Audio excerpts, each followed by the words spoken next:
Hi, it's us. We're back again. I'm Christine. And I'm Jamie. We are here to talk about books and a little bit of booze. Just a little. Just a little bit. What are we doing today? My brain is malfunctioning. Same. I feel like it was a rushed day for me today. 25 to 31, right? Yes. We're doing chapters 25 to 31. That is what is happening. Mm-hmm. Does yours sound okay? Yeah. Okay, yeah, I couldn't hear myself. I was so confused. Oh, okay. Speaking of that, sound. Oh, sound. Speaking of sound, I have learned some editing skills. So I have been working on those to make our sound better in post. I listened to episode 3 and I thought it sounded much better. It did sound a lot better than the other first two. I was less cringy listening to it. And so what I'm going to do in the next bit is go back and edit the other ones to try and make those more tolerable too. But I mean, with sound, one of our goals is to make just the initial recording sound better too. So we have changed the location of where we are recording this. Yes, we are now in the basement. We made a little bit of a cave, and we're hoping that it makes less work for you. Yeah. Because I am not the one doing the editing. We're hoping it helps. We're hoping we are more clear and all of that good stuff. Yeah. But anyways, that's the life of new podcasters. Amateur podcasters. Yeah. I did want to mention something that I was horrified by that I think you'll be equally horrified by because you are also older than me. So, as I said in our episode 0, I am not on Book Talk and even on Bookstagram. Like, I was not looking at a lot of it. But now that we have this podcast, I'm looking at it more. Yes. And I was shocked to come across, and I'm not saying this is the general view, but I was shocked to come across someone who was a Bookstagrammer that talked about, like, hey, where are all my oldie Bookstagrammers out there? Like, late 90s, like, born in the late 90s. I was like, oh, no. That's old now. Who are we? Yeah. Who are we? The elderly. We must be. But I feel like now that we've been on there, I've come across more of like a diverse age range. I did, yeah. Because of just like from our Instagram, how it's specifically book people we follow. And yeah, I feel like there's more of a range. And it's been really interesting to see the different like people that are on there and the stuff they share. And I get a bit obsessive with it. I just love now. I'm like, oh, I love scrolling through all this because it's just like book stuff when we go on our books, like our Books and Booze account. It's like, this is great. This is what I want my regular feed to look like. Yeah. I don't want to see pictures of my family. Who cares about my friends? Yeah. Right. I don't care what you're up to anymore. I have books. I want to see fan art. I want to see sweaters that I want to buy and spend my money on. Yep. Which that's a whole other topic. So shout out to the real oldies. Yes. That are out there. Doing the book stuff. We see you. Mm-hmm. And your opinions and your influencing, and I love it. Mm-hmm. So tell me, what is our drink? So for today's drink, it was given to me by our mutual friend. And since she just gave me the recipe, it doesn't have a name. Oh, no. But I decided to call it Dance Farrah Dance. That's... You would name it that. Yeah. So that is what I am naming it, and I'm pretty excited about it. So in this drink is gin, a half ounce of elderflower liqueur. She said preferred brand. Wait, I wasn't paying attention. Can you say it again? Actually? Glad I'm so interesting for you. So 1 ounce of gin, half an ounce of elderflower liqueur, 1.5 ounces of fresh squeezed grapefruit, half an ounce of fresh squeezed lemon, and topped with Fever Tree tonic water. And I sprinkled a little bit of edible glitter in there just for fun to really go with the Dance Farrah Dance drink. And it's another pinkish drink, but you know. It's fine. Is it? Well, we don't know if it is yet. Well, the color is, and I mean, I was going to say it's your fault. I did a pink drink too. Never mind. Okay, well the next drink that I'm doing is in pink. Perfect. Just pink every second one. And then the two, I was going to say the two after that aren't pink, but they might be in the family. We'll see. Whatever. If they're good, who cares? But that is a specific recipe. Not specific, that is a elderflower liqueur. Is that at the alcohol store? Yeah, Really? it is. Well, I need to venture out more. Right, I got just like a tiny one right by like the checkout. Apparently T-Swift also likes to drink this, I was told. Well, there you go. That's why it's there. Yeah, or something. She's taking over the world. She now influences what alcohol we have access to. Yeah. Well, let's get to it. Let's try it. Woo! Reminder, we are waiting until we start recording to try it now because we want real reactions here. Yeah, I'm nervous. Oh! What? That is grapefruity. Oh, yeah. But What kind of grapefruit did you... I keep saying I should pay attention. Grapefruit. Freshly squeezed. It's just... An actual grapefruit. Well, that's why. Freshly squeezed. I love grapefruit, though, so I am down with this, but it tastes like grapefruit. Mm-hmm. It is good until I get that really grapefruity taste.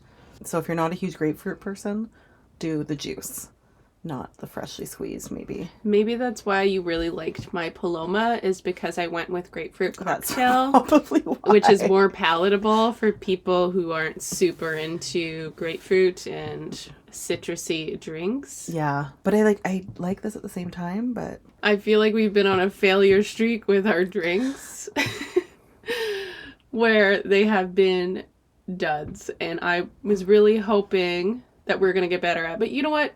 You know, we don't need to get better at it. No, we need to get better at it, but we can fail sometimes because we did preface that we are amateur cocktail makers too. Do you like it? I like it. I told you I like grapefruit, so I'm down for this. I do like it, just not the strong taste. So I feel like it's a half lose. Do I taste elderflower? No. I just taste grapefruit. For the grapefruit girls. Okay, let's rate it. Out of 10, what would you give it? 6. A 6. That's fair. I think I would give it a 6 as well. 6 plus.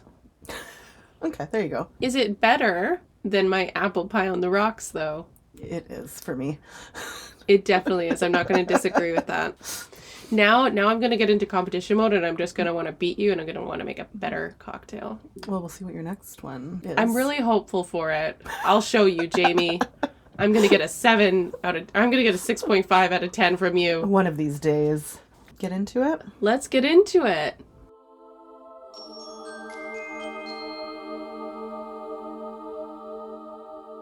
We are on chapters 25 to 31. So what just happened is we found a bloody decapitated head in the garden. So exciting. It was very exciting. It was. Action is happening. Well, it was a love montage for a while there, and come on, give us something good. Yeah. Where's the danger? I appreciate the love montage. I really do. And there's a bit more to come, a bit of love. Yes. In the next coming chapters, but we needed something to break it up, and I think this bloody head really did it. Yeah, needed some blood or violence. It's been a while. So in chapter 25, we open up where Feyre is obviously a little bit worried. Weird. She's having a hard time eating, sleeping. Lucian tries to reassure her because not only is she worried just about the dangers that she is in, her family's in, all of them are in, she's also worried because Tamlin's out fighting these creatures that continue to come onto his lands. And, I mean, we continue to show, like, her feelings growing for him, obviously. So, she's obviously very worried at this point. But I'm excited for the next part. Yes. Because... which refers to my drink. Feyre is finally invited to the party! Yes. No sneaking in this time. They let her come to the party! Ugh. This is where the flower crown comes in. This is the place for the flower crown. Yeah. And I will ask you, because I think the attire here is important. Feyre's attire. Yes. And so I will want to get an update on what ours would be, for sure. Flower crown. You're gonna wear a flower crown and then you're gonna be nude? Yeah, that might be a little bit off-putting for the patrons. No, I know. Maybe I'll put some clothes on, wrap some material around. Alice explains that the celebration called Summer Solstice used to be in the summer court, but now they do it in the spring court. And she doesn't really ask questions about that. I think we No. learn later a bit more why, but whatever. She's excited for the party. Yeah. Who cares about the Whatever why else. of it all? She Right? gets to dress up. Alice dresses her. She wears a blue gown, her hair loose and woven with flowers, maybe even into a flower crown. They didn't say it specifically, but It's woven into her hair. That is the ultimate flower crown. That's when it very is true. attached to your head and it is now a part of your Yes. skull. And I love when Lucian sees her and says that she looks very fairy. What is that? Does that mean like she just looks like super hot? Maybe, or just like mystical, Yeah. or like what she's wearing is very Like their fae style. Yeah. Jamie, I want to know, summer solstice, what would you wear? We're going to get to know a little bit more about what's happening in summer solstice so you'll get some context. Yes. But we already know what this party is like because, of course, you do not want to be the person to show up to the party and, be wearing a suit when everybody's wearing their... I hope nobody's wearing a suit to this. You don't want to be wearing the wrong outfit. You want to be able to fit with the crowd. So what would be your version of summer solstice outfit? Something just like linen-y or linen, and like wrapped around and flowy that I could just like wave my hands around. Maybe something like coming off my fingers with fabric. Like toga? A bit toga-y, but like more fairy. And then obviously a flower crown. Duh. Yeah, that's all I got. Maybe some nice like makeup that's different. What does that mean? I don't know. Something fun. Different makeup. Like jewels. Maybe just put jewels. No, that might be too much. I feel like I'm getting a bit similar to my Fire Night, but You just wear the exact same thing from Fire Night. yeah, just switch out the color. I feel like this one would be more exposed though for solstice. Like you're gonna be topless. No, like real deep cleavage. Okay. Or like some side boob, some leg, like slits up the legs, Okay, I would have thought that Fire Night would be more That- revealing. Yeah. You wear whatever you want. Thank you. You'll probably have something way more interesting, as you always do. I'm not like pre-planning this. I didn't even intend to talk about this, but in my head, I would probably wear a sheer cover-up, like do you call it a caftan? Like, Yeah. Like a sheer overlay that had some sparkle, and then to have the like short bodysuit underneath that maybe was like a light pink. Oh, yeah. See, when I'm thinking of these things, I don't think in modern times, and you do. Oh, Which is great for you. I would probably, maybe I'd be kicked out of the party. I don't know. We have a time traveler here, people. Yeah. Anyway, my dream is that Lucian will ask me to the summer solstice. Maybe one day. Just might happen. Oh, I love it. So she goes over, starts eating all the food and everything. Then she sees the wine, Yeah. the fairy wine. I really like the part where she grabbed all the food and went under the tree and just sat there alone Yes. and ate all the good desserts and just watch everybody else celebrate. For some reason, Tamlin disappeared. Yeah, she couldn't find him. And she's just like, whatever, I'm going to go eat all this food under this tree. Well, they're like lanterns hanging down. Like it was Oh, yeah. very summer solstice. That's hard to say. Nobody knows what that means, though. But that's what I would imagine. Right? Like Yeah, like that's decorations what I coming, picture. lanterns, maybe lights like falling from the trees. It's a big field. Yes. I picture, well, also like Midsummer. Did you see that forest. movie? I kind of picture a little bit of that too. What movie? Midsummer. What's that? It's a bit of like a horror movie, Oh. but it's midsummer and it's like a festival in, I can't remember. Does everybody die? Pretty much. Okay. But just the aesthetic, that's also Yes. what I'm picturing. Yeah. But we're picturing it right? Yeah. Okay. Our way's the right way. There's lots of food, people walking around, there's dancing, there's music playing. It's a party. Yeah. They don't have a stereo. Well, they don't really have technology in this world. No, so they need to play their music. There's people playing instruments. Yes. But so Lucian tells her not to drink the fairy wine. You know, Farrah's just like, fuck it. I'm going to drink it. Yeah, you get out of here, Lucian. Give me my drink. And she wrestles him. I am finally invited to a party. Yeah. Let me drink the wine.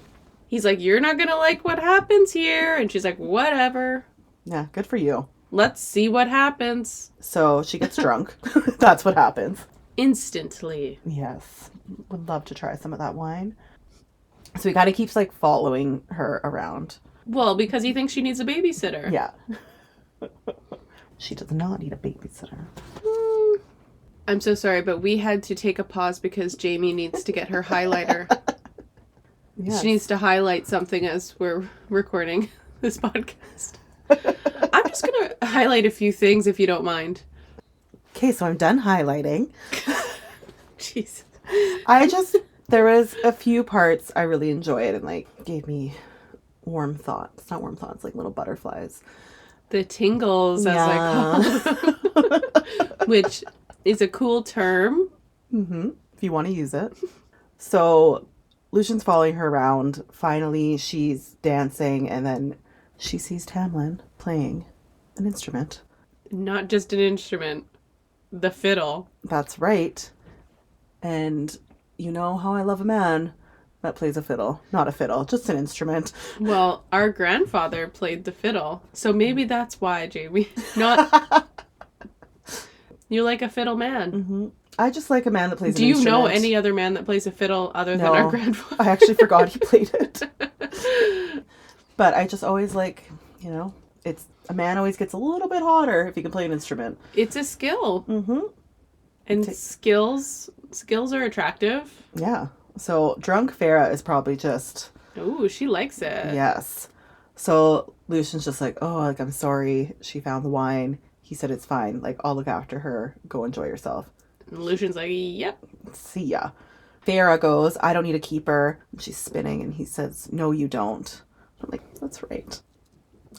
Yeah. How I'm saying it isn't in the best way, but like when you're reading it, how it's described, I'm just like, oh, no, you don't. He knows it. It's another, I think we've mentioned this before, like it seems like they see each other and see the ways that they experience the world, and even though their lives have been completely different, that they can bond together in this feeling of loneliness or not being able to truly be themselves or being forced into a certain life. So he is recognizing her stress and her hard life, and he takes this moment that, okay, you're drunk, dance your heart out and just let go. Yeah, just like live. You don't have to worry about anyone else here. You get to unleash. And she does, and she dances and dances and dances until she can't and anymore. when he says and he says, dance Farrah, and he whispers it, and I'm like, oh, dance Farrah. yes, someone say that to me. And another part that comes after, as she's just like enjoying all of this, it reads, I sashayed over to him, my fairy lord, my protector and warrior, my friend, and danced before him. Just how she called him her fairy lord, I thought was I thought it was high lord. Well, it is high lord. I think she just uses a different term. Yes, but just how she refers to him as I liked how my fairy lord. I liked how she referred to him as my friend. I thought that was nice. That is also nice. Right? Like their relationship. Even when you like someone and you're bonding in that way, you like the friendship bond of the love story is very important. Yeah. I can taste the elderflower now. Oh. I got it. I keep getting little bursts of it? Yeah. Oh, I don't. Yay! Okay. They dance into the wee hours of the night, and Tamlin says, hey, I want to show you something, and brings her to go see the Will of the Wisps. Mm-hmm. And Sarah J. Maas, could we have not come up with something different? Will o' the Wisps. I like it. Sounds magical. And it's hard to say, and it's all about me. What are the Will o' the Wisps? You're asking me. I thought I would remember. Yeah. And now I'm like, I don't even know how to describe it. For a few minutes there was nothing. Then from the opposite side of the meadow, dozens of shimmering shapes floated out across the grass. Little more than mirages of moonlight. That was when the singing began. It was a collective voice, but in it existed both male and female, two sides of the same coin, singing to each other in a call and response. Ghostly and ethereal, they waltzed across the field no more than slender slants of moonlight. What are they? Will-o'-the-wisps, spirits of air and light, he said softly, come to celebrate the solstice. Okay, now I remember. I remember reading that. I remember reading that and then going, when something is described in such a way that you're like, I can't even summarize it and feed it back to you. Like, I heard you, but I don't even know what was said. Yes, I don't know how I would explain it to anyone. Anyway, I think it was really pretty and a nice moment. Yeah, same. Even though I kind of think of like little green plants just kind of swaying when they're explained, but singing. Still beautiful. But yeah, great moment. They do share first kiss. Yay! Big relationship moment. It is. Yes. It was not on her eyelids this time. Right. They finally kissed and they watched the sunrise together, which is like the most romantic. Sure is. And then she says I think it's like the last line, it says, "This is the happiest moment of my life." Which is pretty sad. Is it? Yeah. I'd be pretty happy with that. No, it is a happy moment, but just like that so easily tops everything that's come in your life so far.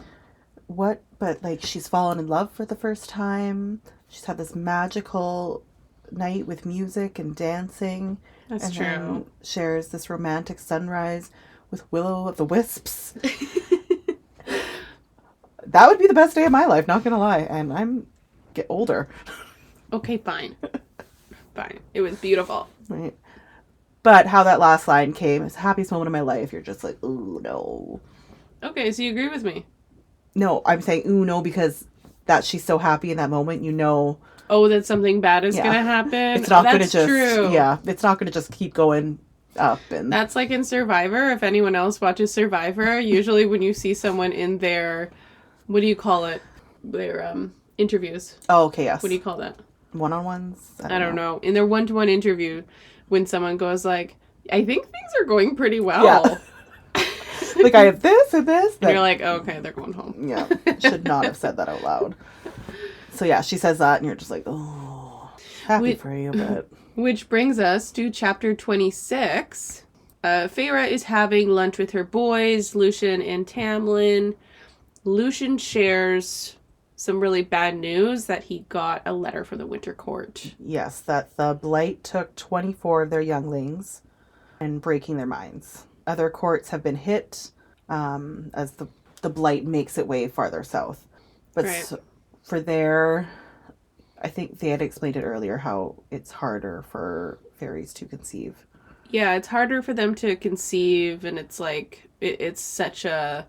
Like, not everybody can do it, and it comes, like, not very often that it Even happens. in their long lifespan, it's still, yeah. For them to lose... any child. Yeah, but is awful. 24 of their young people is a pretty big deal. So lunch is not off to a very good start, and Well, I mean, they did have a little back and forth before that where Feyre and Tamlin tease Lucien for coming home so late. And they're like, what have you been up to? Blah, blah, blah. But then it just goes downhill because then we get the Winter Court news and then we get a visitor. Mm-hmm. So we see Feyre senses that Lucien and Tamlin kind of freeze up and they sense something. They sense something is coming. Where all of a sudden they're in emergency mode. What's happening? And Lucien takes Feyre, pushes her against a curtain or wall, and she feels the salt. Salt, right? That's what she...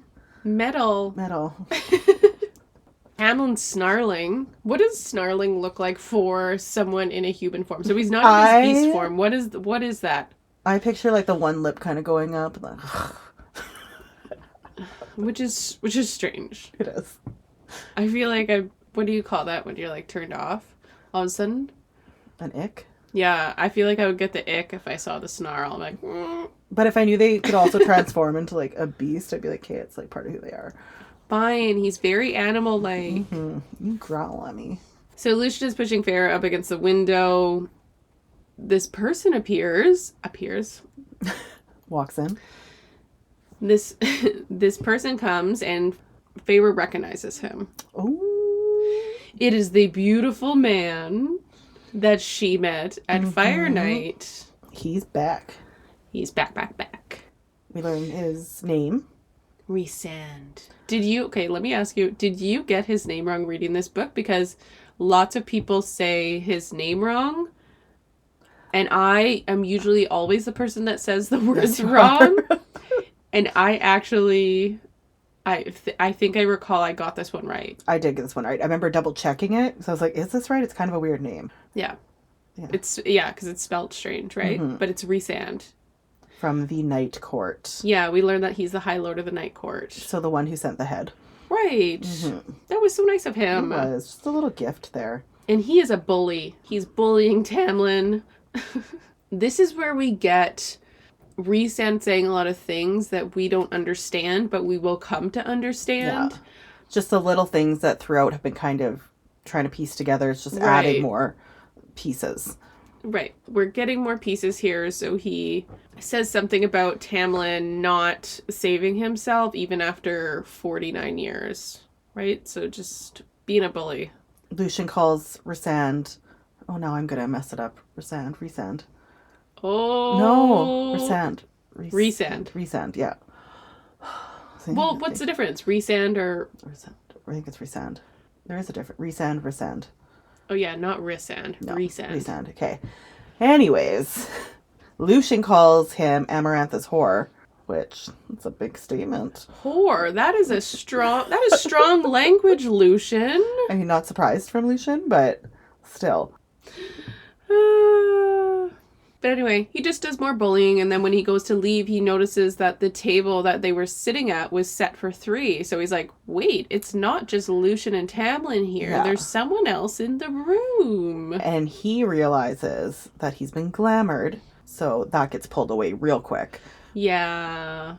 And he sees Farah and remembers her from their lovely meeting in the woods. No, he doesn't say that. He obviously recognizes her. Like who she is, but I don't think he says anything. Okay. So Lucien quickly says that Feyre is his girl. Yes, it's his betrothed. His betrothed. Oh, sorry, not his girl. His lady. This my girl. I don't think that's how he talks. No. Tamlin just keeps saying, Rhysand, you need to leave. Rhysand has this magic where he's able to go into people's minds. So we see here him going into Feyre's mind, and which is pretty scary. Someone being able to go into your mind and just be able to see every thought, feeling, memory. Which I feel like exactly is what she feels like. Yeah, because it's so intrusive to do that. He starts saying the sexual thoughts that she's had about Tamlin, which is so embarrassing. You're like, oh, I like him, and then we had our first kiss, and then he's like, yeah, you wanna... I see the dirty thoughts in your head, and you're like, no. Those were jokes. Just kidding. I totally wasn't thinking that. So quickly figures out that she's not with Lucien. Yeah. He also says that Tamlin would have been the one. Or sorry, he says to Tamlin that she would have been the one, but it's probably too late. Which we don't know what that means either. Tamlin continues to tell him to go. Rhysand says that this person called Amarantha will want to break Feyre, or will enjoy breaking Feyre. And then he forces Tamlin to beg. Yeah, because Tamlin's like, please don't tell Amarantha. Rhysand forces him and Lucien to beg, get on their knees grovel and beg. And kneel. Yep. Sad little moment. Yeah. Rhysand asks what Feyre's name is, and she gives some random name of some girl from her village. Her name is Claire. Claire Bador. Which, again, on Feyre's part, quick thinking. Right. Yeah. Like, to be like, no, right away, I'm not going to tell you. Like, I would have made up a dumb name or... What would you have said? Table napkin. Yes. My name's Table Napkin. That's the first thing you see. Same. My name's Chicken Noodle Soup. But she's so quick, and to actually give, like, a real name, that she thought of it that quickly. My name's Tamlin. No. Wait, just give me a second. Let me think of something else. Rhysand leaves epically. He says, I'll see you under the mountain. Mm-hmm. And he'll give Amarantha their regards. disappears. And then he's gone. Chapter 27, Tamlin loses it. He is not thrilled with that encounter at all. He says, Lucian, Feyre, get out of here. And then they just hear things being destroyed. So he's like, I don't know, throwing furniture and shit. Yeah, doing his beastly things. Yeah, which is a bit of a red flag. Though, I was thinking too when I was reading it. I was thinking red flag, and then I was also thinking, like, it does seem like his whole life and world are kind of like crashing down a bit. Yeah, so I kind of don't blame him either, but I mean, at least he's just keeping it to himself and, like, throwing things. He's rich. It's right? Fine. He can break furniture without thinking about it. We'll get a new one tomorrow. Later, Tamlin comes to her room, says that he's sending her home because he wants her to be protected. He doesn't... Basically says, like, I can't keep myself safe, so I can't keep you safe. So you need to go home because, you know... Yeah. If Amarantha tries to track you down here, I don't want you to also, you know, I don't want you to be here. Taking, or assumes her life debt for killing Andres. And assures her that she's done nothing wrong. Yeah, she's like, what did I do? Yeah. You don't want me to be here? And he has to convince her that that's not the case. Yeah, her first thing is to be like, it's me. Mm-hmm. But it's not. This is where we get reference to the book title, too, though, because she said, who wants someone around that's so covered in thorns? But you're not. Because she's kind of doubting his feelings here. Mm-hmm. He's saying, like, this isn't about you. I'm sending you home for protection. She's like, you don't like me. Yeah. Still, I feel like she's still having, like, her negative self-talk at this part again. So, they do the deed. Dun, dun. Which is another young person term that you can also say if you want to be cool. They did the deed. This is, I think, the first time in these books where we hear the term growl in this context. Oh, I feel like it happened before. Did it? Yeah. But it didn't happen during sexy time. No. I don't know. I wrote it down thinking it was the first time. But it actually might have been. You might see, like, I don't know, social media stuff that people put out about the growl, because it's the same thing as the snarl. Like, the growl is a common term in these books, but it's like, what is the growl? When I'm reading it, I'm into it. Down? What is it? I what like is that? You know, right? I just got turned on, Jamie. Right? So you're right. You're right. How hot does that sound, guys? Now, this is the other reference to the book title, because as she's falling asleep, she hears Tamlin whisper, "Thorns and all." And she thinks she hears, "I love you" before that. Oh, sorry, I ruined it. Mm-hmm. But he does then follow it, "Thorns and all," which is a beautiful moment. She also realizes that that's her home there now. Mm-hmm. So great that they've consummated their relationship. Yeah. But it's sad that she's leaving.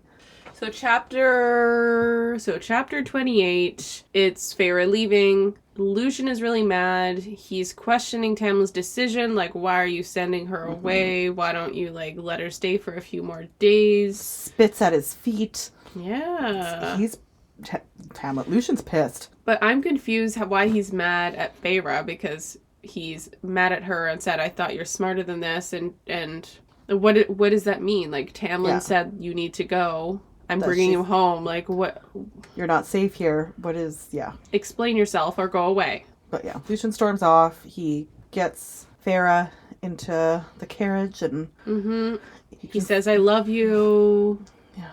And... She doesn't say it back, which she kind of was choked up about it. She doesn't truly trust that yet. And she leaves. And she leaves and she goes back to her home and she sees her family for the first time again, which is a big deal. It's a very big deal because things have changed. Mm-hmm. They have a huge house now. Oh my god, they won the lottery. Weird. And lottery meeting Tamlin. Yes. They have servants? What? You couldn't even eat before. Now you have servants? Right. So her sisters greet her. They think that the sick aunt that Feyre was taking care of finally died. That she died and Feyre was left all her money. So that's what they think happened. She also sees just how well Tamlin actually did provide. For them. Like, very well. Right. Nesta, her reception to Feyre coming home is a little bit more cold, which we expected. From Nesta, yes. Yeah. her dad is doing great. Yeah, he believes that a stranger, or I guess this did, in his eyes, this happened. A stranger showed up at the door and asked him to invest his money and all that stuff. Obviously, that was a ruse, but that's what he sees. And that soon after, their father's lost ships were found. Yeah. All the cargo intact. Like, so, come on. Imagine. Do we know her father's name? Or is he just referred to as father? I think just father. Yeah. Weird. Good point. Anyway, father is a dodo. She regrets leaving, and then she remembers how the Suriel had said, stay with the High Lord. So why didn't you listen to the Suriel? Right? Yeah. I mean, that's it. Chapter 29, she's kind of getting used to being at home again, but it's not really her home, right? No. Gardening a lot with Elaine. So Elaine has a green thumb, and she is using her time to garden all day, every day. So she just sticks with Elaine, follows her around. Goes into the village. Yeah. Yeah. Which is kind of like that pretty woman moment where she like goes back to the stores and she's like looking all good. And, like, you know, I feel like that, like going into the village and being like, look at me now. Before she goes into the village, though, Elaine was expressing how different it is to be around other people again that they used to know before her dad had lost the fortune, like many years ago. So these are people that shunned them when they got poor, and then now they're like, hey guys, what are you doing? What have you been up to? Oh, you're not poor anymore? Okay, let's be friends again. I feel like it's just a normal society thing. Right. Oh, we learned something crucial here that we're going to probably bring up in a minute again, but Elaine tells Feyre that Nesta tried to go after her. Yes, which is a very, like... And she doesn't say go after her. She says that Nesta tried to go visit her, but her carriage broke down. Mm-hmm. So she gets that tidbit. She is, in the next chapter, going to talk to Nesta, though. First, she goes into the village. Yes. Which you referenced, right? She sees her old house and is kind of reminiscing there, but... Then we transition into chapter 30 where she does visit the village and the people. Mm-hmm. And has a little X-Flame run-in. Yeah, she sees Isaac Hale, who she used to roll in the hay with, and he has a new woman. New wife. Yeah, who is now his wife, and so she has a kind of a sweet moment and, wishes them well. She also brings a bunch of goods, like gold and stuff like that, and at the really poor homes in the village, she leaves it for them. Right, yes. And some people are receptive, some people are not, but she... Another great character moment for her, I would also like to say. Because she knows what it feels like, right? Yes. When, like, even a few dollars... will make that much of a difference. Will help you survive, right? Returns home, so they're putting also a ball on, right? Mm-hmm. Yeah, her father wants to throw a ball in her honor, so she's like, oh, okay, I guess. Super thrilled. Not that important. The really important part in this chapter is Nesta revealing that the glamour didn't work on her. What? Like, of course it wouldn't work on Nesta. She is a cold-ass bitch, right? And she isn't going to let anyone put their magic on her. No, she has a mind of steel. But she's like, there's no Aunt Ripley. Like, that's how I imagine her saying it. Yes, your impersonation of her voice. I was, like, floored. I remember reading this moment. I was like, what? Yeah. She's like, I know.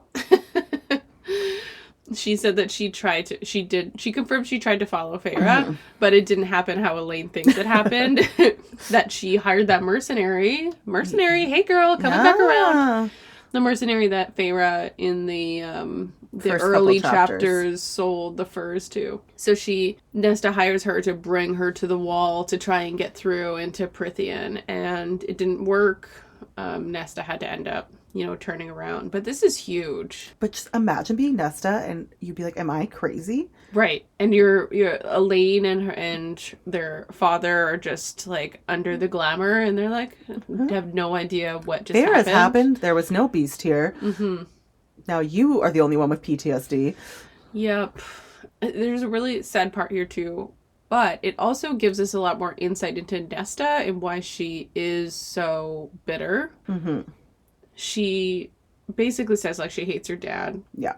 She hates her dad because he didn't do everything he could to save their mother, and Nesta was closest to their mother. She thinks he could have done more, that he could have found some cure, or at least tried, that he basically like gave up. Yeah, gave up on them and gave up on their mother, essentially. And then she says like she's also mad because he basically let them almost starve to death. Like the words that popped up for me, was icy rage and bitterness, and I believe it's Farah who says like the cruelty was a release. Mm-hmm. Like she sees how much anger had built up in Nesta, and she's starting to understand her more, that her being cold and cruel was something that made her feel a little bit better for that moment, which doesn't make it any better, but no, but at least having an understanding more of her, yeah, and why she made those choices. So I feel like there's a lot that happens in that conversation.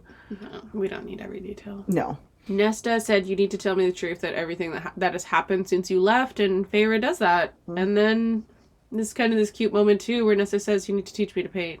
I did really like that. To me, she's always like deadpan, monotone. Yeah. Teach me to paint. But it's like, oh, Nesta. Oh my god, like Aubrey Plaza or the Wednesday, yes. Right? That's who Nesta reminds me of. Aubrey Plaza and Wednesday. Mm-hmm. Mm-hmm. Oh, gonna have to do a new casting call. So chapter 31. Okay, this is I was going to say it's really sad, but this book just gets dark from here on out. But super entertaining. So much stuff. Feyre's father says that he wants to buy I don't know how to say her name. The Bador land. Bador? Bador. The Bador land when it goes up for sale. And Feyre's like, what? Oh, what happened? And he's like, their house burned down with the family inside. They all died. Everybody except for Claire. No, Claire died, but they didn't find her body. Right.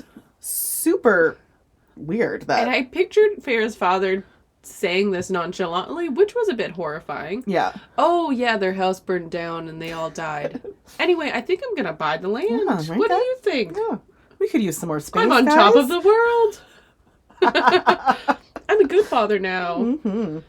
So Farah's like, oh, shit, I'm out of here. Yeah.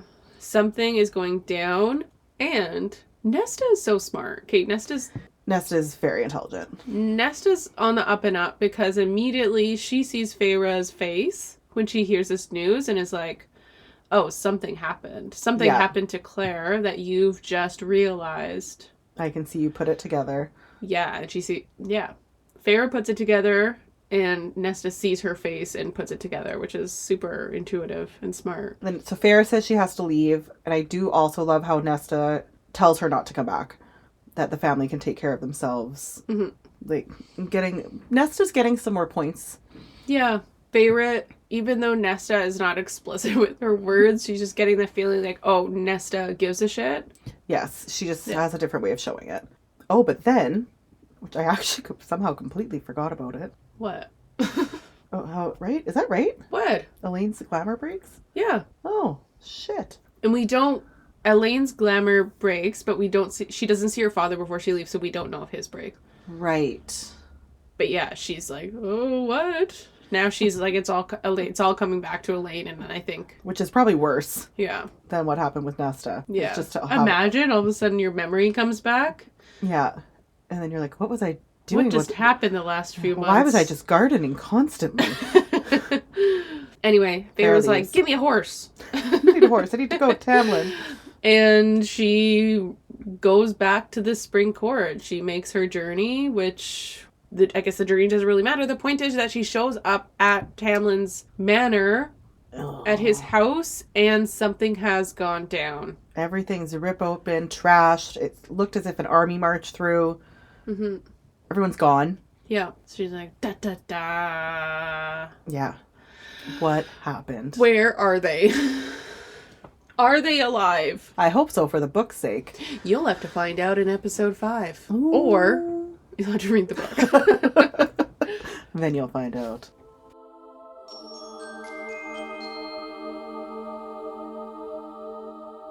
Okay, now it's time for... I'm scared. Casting call. That was very loud in my ear. Feel like if I just keep doing it, eventually my voice is all of a sudden going to be really good. Or I'll just try different varieties. It's too late for you. Too late in life.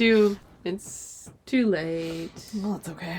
Okay, so... It's our casting call. Oh my gosh, I am so excited about this casting call because we have an actual person this week. Last week we had to do this unhinged recap of Jamie putting a wig on Sandra Bullock. The week before that, it was just the cereal.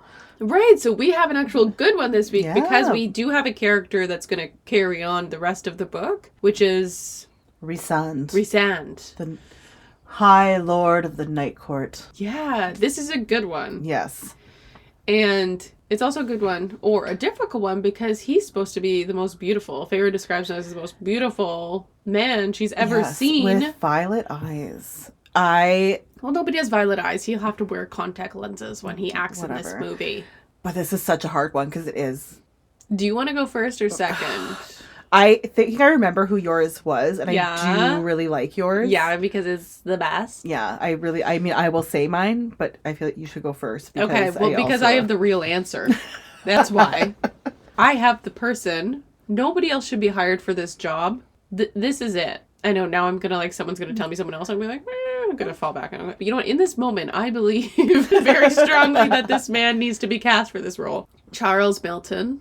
Yes. Who... he was in Riverdale. Yeah. He was also recently in a movie on Netflix with Natalie Portman. Yes. And December, I think, or something. December. Yep. Anyway. Love him. A fine looking man. I also watched him in a rom-com one time. Loved him in that. Okay. Very good looking man. Love his lips, his look. But Rhysand, to me, is very much, well, obviously he needs to be dark featured, dark hair. But he needs to have a look on his face. Rhysand is a bit scary, and he is he's smug. Yes. Right? He's whatever, but also in charge. And I feel like Charles Melton could do that well. I agree. Okay. 100% agree with. That's it, that's all. Give us our scraps, Jamie. So my other options, anytime I read any books, Henry Cavill always kind of comes into my mind. Stop it. Or at least his voice. Okay, was it a TikTok that I showed me? That was so funny because you weren't the one that made that TikTok. So people agree with someone else is out there thinking that Henry Cavill needs to be cast for every male lead, male role. Yes, in these types of fantasy books. I thought you were nuts when you said that, but now that I see that other people are doing it, I'm like, there's a whole group of nuts. Have you seen The Witcher, though? No. Okay. I feel like The Witcher, that's what it is. That's why there's a group of nutballs out there, because they're all watching The Witcher. Yes. And his voice and his look in that, it's made for this universe. He would have to be some character in this. There's also another character that comes up. He's not Rhysand, though. No, I know, but there's another one that he could be. But just his voice. I'm down for a Henry being in one of these roles. Okay, so my other one was Dominic Cooper. Oh, okay. Right? The kind of look. And another one, this isn't my choice. This is just one that I saw where they're I've gotten very into the casting for this. His name's Richard Dice. He's an actor. Let me see. No. Okay. He's too pretty. He is, yes. No. Okay. I'm sorry. That's been a one on TikTok. But I think that's also preference. Even some of I still agree with you. Yeah, okay. Even some of the art that I see for these books, you see people's interpretation, and they aren't wrong. It's just that is not attractive to me. So it's almost these characters that come up. So a Rhysand or a Tamlin or a Lucian. Where I feel this. You do your version of attractive of what those characteristics are. Who is the dark featured man that you would find attractive? Who is the redhead that you would find attractive? Who is the blonde that you would find attractive?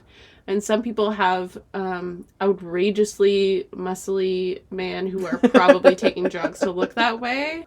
Some people have the scrawny men's. Some people have the It's all more feminine featured men. Some people have, there's no wrong answer. no. I mean, and it's also like it's a book. It's a fantasy. It's there for you. You get to pick. Yes, to decide who your Rhysand or Tamlin Exactly. or their Nesta will be. Yeah. But I do really agree with you on the Charles Melton. So who are you going to pick then for your Dominic? Yeah. Okay. I think that's a good one. I feel like he was someone I actually did envision, and then I was like, what is he in? What's his name again? Mm-hmm. But also, I remember as we were reading it, you had said Charles Melton, and I was like, yeah. And then I was kind of seeing him at the same time. It's a duh. Mm-hmm. He's got the hair. He does, and he does have that look. He's got the face. Yeah. Okay. A side casting.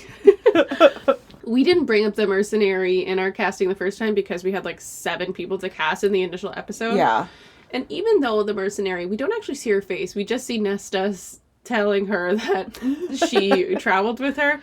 I'm going to give you my who I had as the mercenary. Now I'm going to get her name wrong. Oh, I know. She was in a reality show. Yeah, I know. Okay. She's on Big Brother. Yeah. Okay, so my mercenary is Misha Tate, who is a UFC fighter. Mm-hmm. She's also on Celebrity Big Brother. No. Anyway, I like her. She's my mercenary. Who's yours? That was a good choice. I think so. Yeah, I like it. This is super weird. I think her name was Billy. She was on Big Brother. Just the normal Big Brother. She was like a DJ. But she was like in shape and she had short black like shagged hair. I don't watch Big Brother, so I can't help you. Yeah, that was who I pictured when you were like, oh, maybe let's do a mercenary one. I love that you picked a reality star because in our original episode 0, I believe it was, I said that sometimes I'm going to cast reality stars, but then I realized reading these books that the reality stars that I had casted were in different books. Oh. So like, I know I did it for the Play to Prisoner series and for another series, and it was partially because I was watching Live Island at the time. Oh. And I couldn't get people out of my head. Well, you're in my book now. So congratulations. Thank you for bringing a reality star here. You're welcome. All right. Do you know who your MVP is? Oh. Do you want to go first? No, because I didn't know it. My MVP is... No, I take it back. Okay, I'll go. My MVP is Nesta. Great choice. Nesta, I love her face, I love her voice, even though we can't hear or see these things, but the deadpan, the monotone that I imagine her to be, and also her, she's showing Farah that she loves her. Mm-hmm. She went to go try and find her, even though nobody else did. She did what her father and Elaine would never do. So she stepped it up.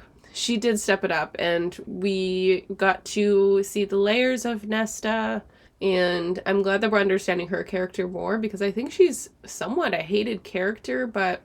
She's a tough one to like. Yeah. But sometimes people like that are misunderstood, so when we unpack a little about why they are the way that they are, we have a little bit more empathy for them, and I'm feeling that for Nesta. Good choice, good Thank choice. you. So, my MVP is actually going to be Tamlin. Oh, look! Tamlin gets a shout out almost every time, I think. He's never been my MVP. So, I think he was yours last time. He was. He's playing the fiddle. Oh, mm-hmm. Right? He let Farah dance. They had that romantic evening.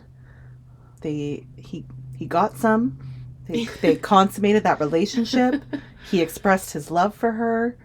Look at him. This emotionally stunted man is saying, right? I love you. And Farah isn't even saying it back. Yeah. And they had like... And he says it again, even though she hasn't said it back. He was romantic. You know, it was a good little montage for him the last couple chapters. So, MVP. He did destroy the house, though. I don't know if that brings him down a couple points for you. I mean, the guy did leave a head in his front yard, so that would make me angry. Yeah. Okay, fine. You can break your chair. Right. It's his furniture. Anyway, that is that. We will see you for these next chapters, and let me tell you, stuff is going to happen. Stuff is happening. It gets insane. It's going to be a whole different world. Okay, bye-bye. Bye. Oh, my body.